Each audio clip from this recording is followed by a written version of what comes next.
HCAM News is supported by our viewers and by WPC Pest Control, a family-owned business for over 35 years. Owners Jim and Rebecca Mazzucchelli provide honesty, respect, and integrity, performing safe and effective pest control services. They service your home like it's their home. And by Hopkinton Drug, located in this historic New England town since 1954.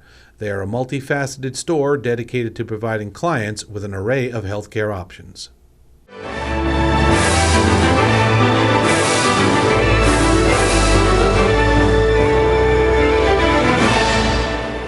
Welcome to HCAM News. Tom Nappy at the anchor desk to keep you up to date with everything you need to know about Hopkinton. On this edition of HCAM News, you will hear about the Scouting for Food program taking place around Hopkinton. The Hillers are into the final few weeks of the fall season, and we have highlights from Bocce Throwdown 2015. But first, the Zoning Board of Appeals held their second public hearing regarding CVS Pharmacy moving to 61 Main Street at the former Colella's building. A House bill that currently exists, House Bill number 2041. We brought this up last week. At day 2 of the Zoning Board of Appeals public hearing regarding CVS moving into 61 Main Street, the former Colella's building, Margaret Shaw asked about a statute being discussed at the state level regarding pharmacy being referred to as healthcare service. It was still, that it was under consideration but not yet promulgated. I don't know beyond that. Right, so it's not the law yet. I was reading through the statute that it affects, the two statutes that it affects, and it talks about collaborative drug therapy management and collaborative practice agreements that pharmacists would enter into. And I'm not in the healthcare business, so I don't understand what all this means, but it sounds like from the statute that it's a different certification or expertise that a pharmacist would have. It's not every pharmacist would have this status.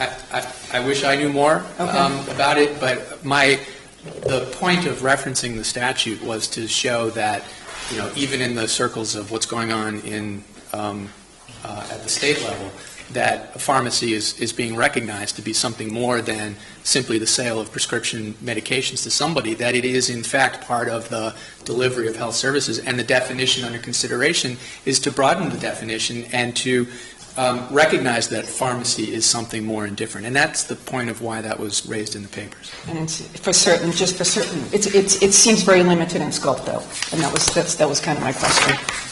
Attorney Eric Goldberg then referred to financial figures to try to prove most of CVS business is health services. CVS Health, reporting to the SEC in the 10K, is telling the government that this is what our CVS pharmacy store business is.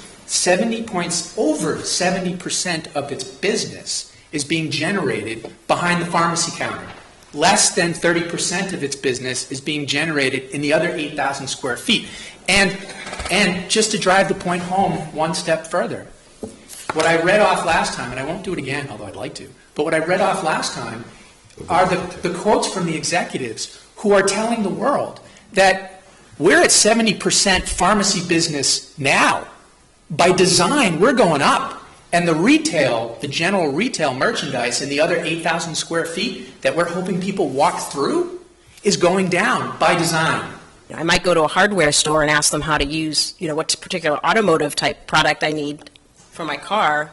That use doesn't become an automotive body shop or repair shop because I'm asking for that advice. So I think when you're talking about providing advice or counseling, it's again what's happening when you're going to the pharmacy department. The main thing that's happening is you're purchasing prescription medication. And that's retail. And I think whether it's, quite frankly, 70%, 50%, or 30% is totally irrelevant. The board then asked town council about what the procedure would be going forward if another appeal was filed. If the board were to accept that appellant now, it would be well within its rights to, if a new appeal were filed by the same person on the same issue, a month or 2 months or some time down the road from now, to reject that appeal on the grounds that it's already been heard. The board ruled in favor of the appellants as far as the filing being acceptable, but the ultimate result, what would be the ruling as far as the appeal itself? We don't have to wonder about this building because it hasn't been built out. Unless I'm mistaken, and looking at the floor plan and all, this reminds me a lot of the CVS down the street in Ashland, okay? And if it is close, and if I'm wrong, then I'm wrong, I don't see much outpatient diagnosis there. There's certainly no significant treatment of mental. There's certainly no treatment of dental or physical conditions. There's certainly no outpatient surgery. We're talking here that they're not even going to get minute clinics here.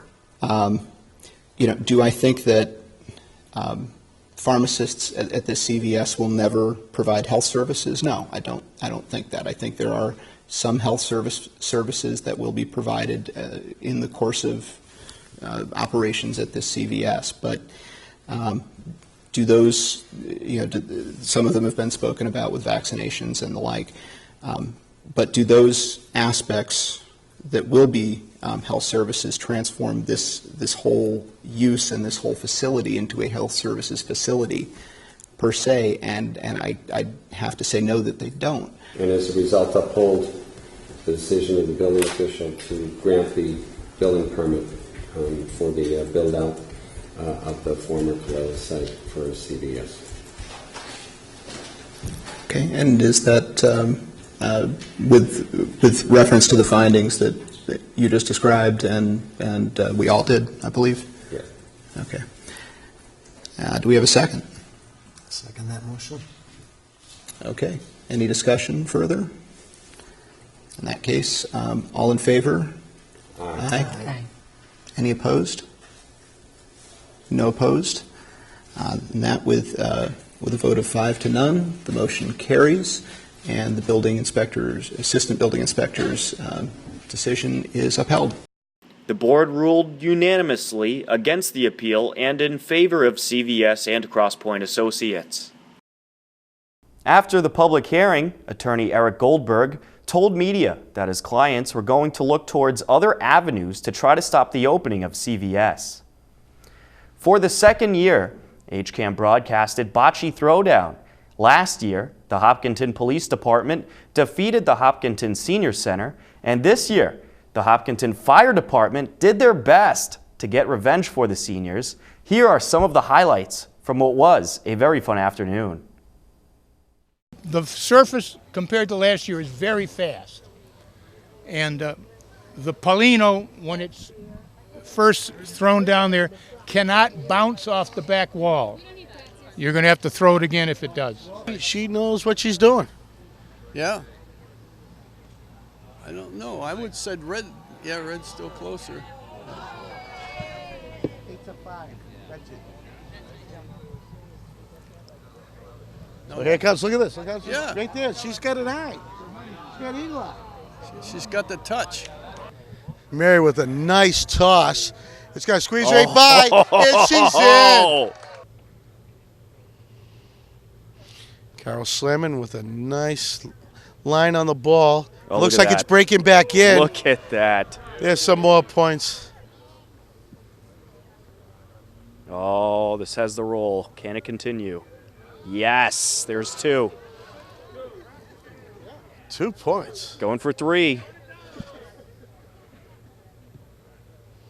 This is a good one. They might see number 3 there. 3 points. 3 points. And that might do it right there. Oh, look Say at this. goodbye. Look at this. Oh, wow. Mary just said, say hello to my little friend. All right, it's up to the police now. They can take it right here. Yeah, blue team has 2 throws left. Let's see what they get for points. Oh, that one looks short. Yeah, oh, look at that. He wasn't They're taking just a gonna chance. take the point. Yeah, they want the point. They don't want to mess it up. Come on, go for it. Oh, there's 2. Game. Wow. Look at Chief Lee celebrating.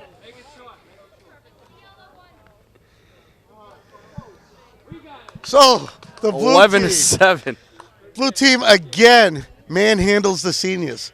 I wouldn't call that a manhandling. That was a close match. That's true. The seniors, they came back. Did you get a little nervous there? No, not at all. I think we had it all the way, and I don't think it was that close either. No, I'm just kidding. It was a close match, and they always give us a good fight. But we came here to beat the fire department. Now, are you must be happy that you do get to play in the championship game after getting that victory. But you seemed a little nervous out there when things started getting close. Did you get a little nervous out there? Yeah, a little bit. We got a little shaky, but we're bringing in the dream team now. I've been subbed. Ooh, fast roller. Oh, look at that. Now there's some serious strategy there. How he turns to Jordan and says, "In your face." He says, let's see how much power you have. And look at this. Oh. She is right in And there. Jordan answers back. Sneak it on the inside. Well, they got just about everybody here. It's a great little turnout, supporting. They do all this here. We're having a lot of fun, but, the police and fire department are dedicated to the seniors, just like they're dedicated to every citizen in the community. Absolutely, and this is a fun event for everybody in the community. Great turnout here. Everyone enjoys it. It's just a great time for all. We're going for those power shots, just trying to hit the Polino. Bennett's in there, but he's a little bit to the look outside. at this. Oh, and he look at sticks it in. Puts a little hook on the ball. Red's in. Your partners needed a little more. The duty crew back there, the duty crews thought this game should have been over a long time ago, and now that they're all sweating up there that the Blue Two's making this comeback. What are you going to say about that? We're just keeping them in the game, keeping it interesting. Oh, that's it. You gonna make them earn it? They're gonna earn it, yes. What's your strategy? What's your strategy to finish this we up? Can't let that out of the bag. No? Yeah, we got to keep that under wraps. Chief Clark holds the potential winning ball. You got the 2 you need to win. So here it is. They get the 2 points. Kenny Clark is debating whether he goes for another point or just to dump it. The only thing you can't do here is you can't throw a ball Oh, he's out going of for a play. spark. Oh, And there you have it. And the fire department has done it. The red team has won. 15-12, they defeat the police department. So what's the story now? It's time for a break. Little hamburgers, hot dogs. Are they talking rematch already? No, they gotta go. They got to go? They don't want a They're rematch? afraid of us. All right, well, listen, congratulations. Nice job. Your team pulled it off. Tough loss for you guys today. A great comeback, but you couldn't pull it off. You going to go back to the drawing board after this one? Well, we took a chance with the rookies in the end. I think we're going to stick with the veterans next year. So those rookies are going to take a seat next year more than likely. And a possible suspension. So I hate to interrupt you, but I heard something about a sore loser. Take a look. Courtney, pan that to that ambulance. They gave the ambulance a pocket ticket. They could not stand, lose it to the red team. And nothing to do with the game. It's just making sure people park right. Well, we're glad to see you're not a sore loser in any means, Chief. Well done there. See you next year.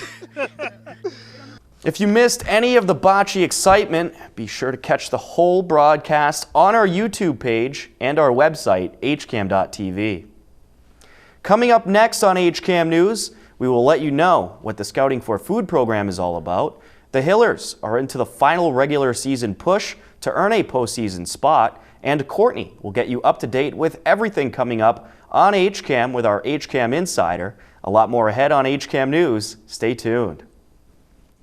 HCAM News is supported by our viewers and by Webster First Federal Credit Union, providing financial products with attentive customer service to the local families and businesses of Hopkinton. Visit us at websterfirst.com. And by Golden Pond Assisted Living, honoring resident choice, dignity, and independence. Our health and wellness focus keeps residents active. Golden Pond, state-of-the-art senior housing and healthcare services.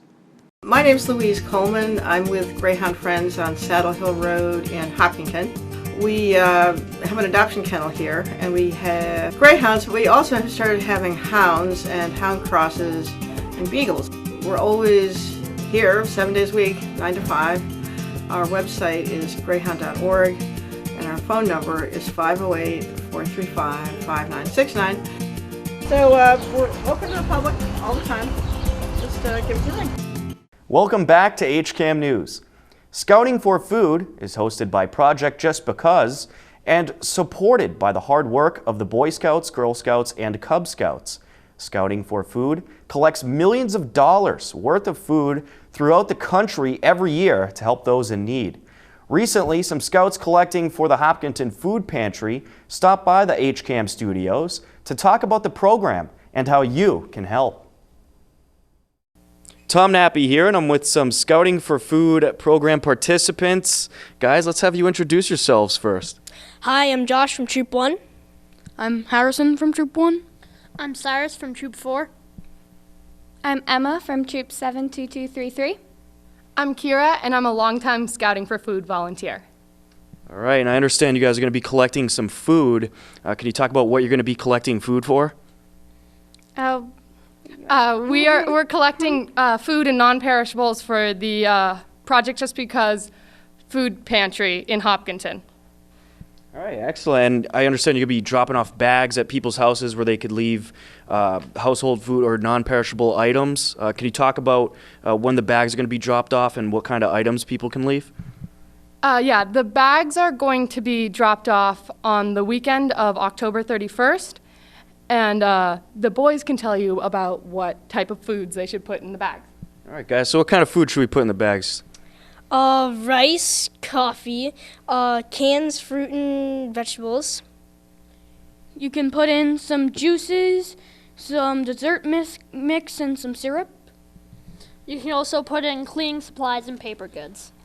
All right, and I understand that it's pretty important to make sure the items aren't expired, right? Because you don't want any nasty food. Yes. Yes. All right, so when will the bags be picked up? They're being dropped off on the 31st. When are they going to be picked up from people's houses? Is there certain hours that they can expect them, and on what day will this take place? They'll be picked up Saturday, November 7th, all throughout the day. All right, so what's the expiration date of the food you guys are looking for? Is there a certain cutoff date to the food goods that you're looking for?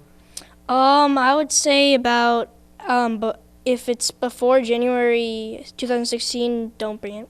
Or don't put it in the bags. I understand you guys are going to every house in Hopkinton on November the 7th. Can you talk about what it's like to walk all around Hopkinton? It must be a busy day for you guys, huh? It's a long walk. How many years have you guys been doing this? Have you done this before? For about 11 years. Well, I've been doing this for about 11 too. Me too. All right, so about the same. And you girls back here, you've been doing this for a while? Yeah. Yeah, I've been doing it since I was like 5. All right, and how do you like doing this program? It must feel good to help out a great cause. Yeah, I really love volunteering, and it's good because as you've done it more, you're able to help the younger scouts know what to do and make sure that everything runs smoothly. All right, so Saturday, November 7th, be on the lookout for kids walking through Hopkinton. We'll have some scouts walking around collecting food items for the Hopkinton Food Pantry as well as Project Just Because. For more information about the program, you can certainly check out our website as well, hcam.tv. And remember, this is not an excuse to clean out your pantries. For more information about Scouting for Food, be sure to check our website, hcam.tv. Or if you have no time to shop and want to donate, you could visit projectjustbecause.org. The high school fall sports season is cruising along, and many Hillers teams are looking to earn a spot in the postseason. Here are some of the latest highlights from a pair of exciting games that took place at Hopkinton High School. A couple of Hillers highlights for you. Wednesday, October 14th, was to support breast cancer awareness and research as it was Dig Pink Night, while the defending state champion Hillers volleyball team took on Ashland. Senior Abby Gilbert put on an absolute show. Set up, Gilbert smashes it over, and that went off of the hands of Kendall Palin, and Gilbert and the Hillers get the point. Another bump by the front line, and a smash by Gilbert. Will give the Hillers another point. That was behind the back by Osterhout. And there's a smash by Gilbert. Over to the stands, and no one will get there. Gilbert with another point. Set up out in front. A smash from the corner by Gilbert. Well played in the back, and the Hillers get the point. Close. Back to Manning, the setup, and Gilbert with the smash, and it gets through the block. Wow. Smash. There's the setup out in front for Amanda Gilbert, and the reach by Gillis not in time. Windsor Out from the corner, good dig out by Gilbert. And there's Canestrari. Ashland trying to keep it everything they alive. could to keep it going. Set up. And the Gilbert hit puts it over away. Abby Gilbert. Too much power. Serving stylings of Jen Manning, she is all over the court. She makes them think. She's not. There are a lot of people serving. They say, "Oh yeah, this one always hits it to the corner. This one always hits it to the back line," and that's it.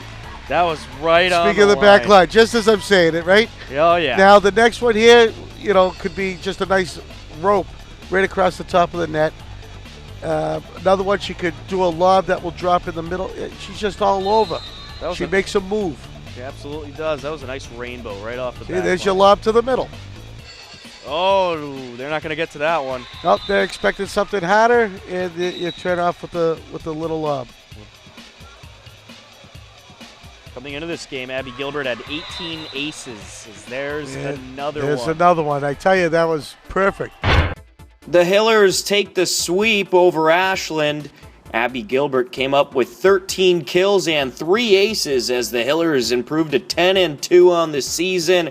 They then followed with a win on the road against Marlboro to improve to 11-2. Wednesday, October 21st, the Hopkinton Hillers boys varsity soccer team fought for their playoff lives as they took on Holliston. Holliston came into this game 9-1-4, already with a secure playoff spot, and the Hillers were not about to make things easy for their TVL rivals, Holliston Panthers. It was a back-and-forth game throughout much of the way. Second half, Ryan Branch gets a good look. Left out in front, an opportunity on the ground! Oh, and out of bounds. Ryan Branch took the shot, went off of Obid, and then could have had an opportunity off the deflection. And then later in the second half, this happens. Oh, this one. The header, it's got goal! Ben Fargiano. Dan Paleko on the free kick angles this perfectly right to none other than Ben Fargiano, who scores off the header to make it 1-0 Hillers. Just look at the beautiful arc of this free kick by Dan Paleko. Absolute perfection as the Hillers take the lead over Holliston. They never look back, taking down the Panthers 1-0. Ben Fargiano with the goal, Dan Paleko the assist, and the Hopkinton Hillers playoff hopes are still alive. 5-8-2 overall, 14 points in the playoff race. Holliston 9-2-4. They're already in. The Hopkinton Hillers have 3 games left in the regular season. For all Hillers sports updates, highlights, and full games, be sure to check our website, hcam.tv, as well as the HCAM YouTube, Facebook, and Twitter pages. Speaking of Hillers sports, you can catch Hillers football, soccer, and volleyball airing on HCAM. For everything else you can expect on HCAM, here's Courtney with our HCAM Insider.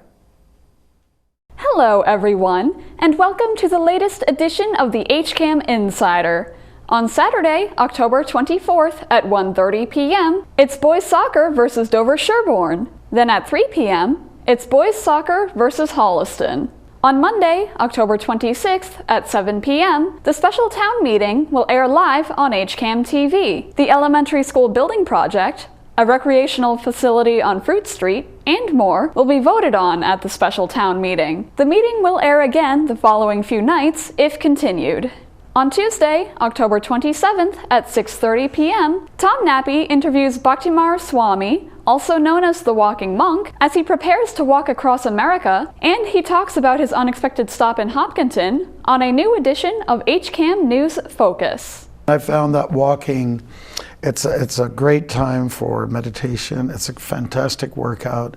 And sometimes people, they ask, oh, don't you get tired? And of course you do. You have to be smart about it. If you would like to know when future programs and more will air, head over to hcam.tv/news updates to sign up for our HCAM Insider newsletter.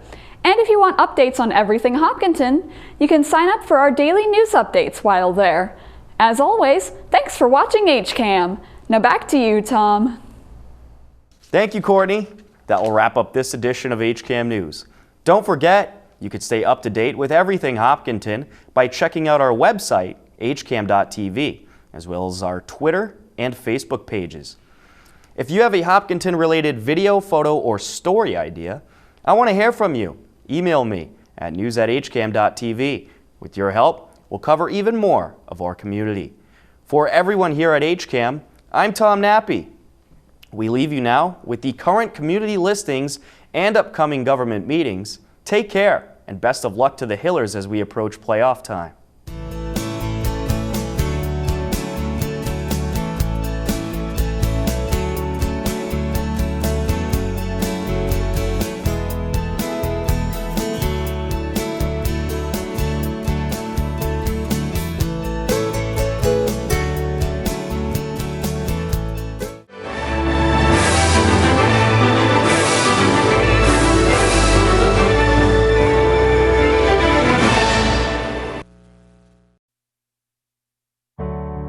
There you stand.